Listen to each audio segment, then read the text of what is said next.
महाकुंभ का आगाज हो चुका है और इसके साथ ही यहाँ साधु संतों का जमावड़ा भी लग चुका है। नागा साधुओं के बारे में तो आपने सुना ही होगा, लेकिन आज हम आपको महिला नागा साधुओं के बारे में कुछ रोचक तथ्य बताएंगे जो शायद ही आपने सुने होंगे।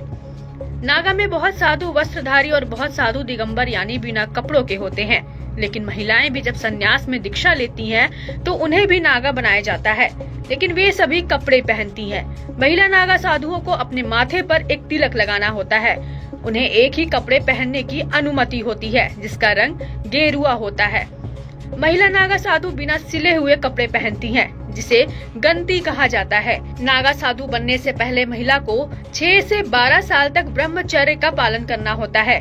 जब महिलाएं ये कर ले जाती हैं, तो उन्हें महिला गुरु नागा साधु बनने की अनुमति दे देते हैं। नियम ये भी कहता है कि वे ही महिलाएं नागा साधु बन सकती हैं जिन्होंने अपना गृहस्थ जीवन पूरा कर लिया हो या गृहस्थी बसाई न हो। सिर्फ इतना ही नहीं, महिला नागा साधु उन महिलाओं को बनाया जा सकता है जिन्होंने किसी कारणवश गृहस्थ जीवन को त्याग कर दिया हो।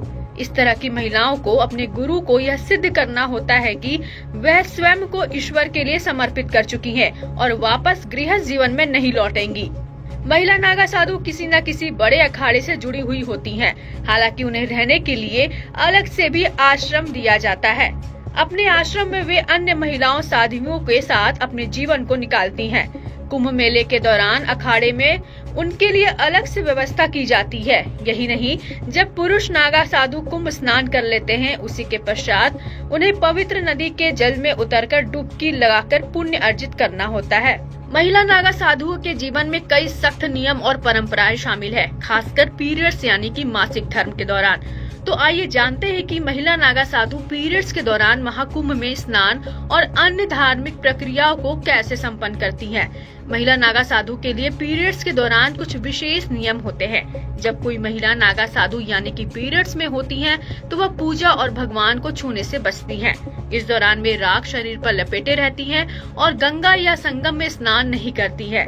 इसके बजाय वे अपने शिविर में जल स्नान करती हैं। कुछ लोगों का मानना है कि महिला नागा साधु पीरियड्स के दौरान गंगा जल का छिड़काव करती हैं, लेकिन गंगा में स्नान नहीं करती।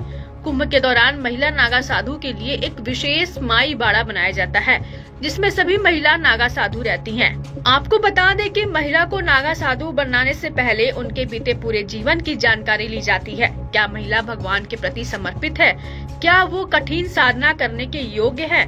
ये सभी चीजें देखी जाती हैं। नागा साधुओं की तरह महिला नागा साधु को भी जीवन में अपना पिंडदान कर देना होता है। साथ ही महिला नागा साधु अपना मुंडन भी कराती हैं। आपको यह भी बताते चले कि पुरुष नागा साधु दिगंबर रहते हैं, यानी कि बिना वस्त्रों के, जबकि महिला नागा साधु के लिए विशेष नियम होते हैं, जिनमें वस्त्र धारण, पूजा पाठ और अन्य जीवन शैली से जुड़ी कई बातों का ध्यान रखा जाता है।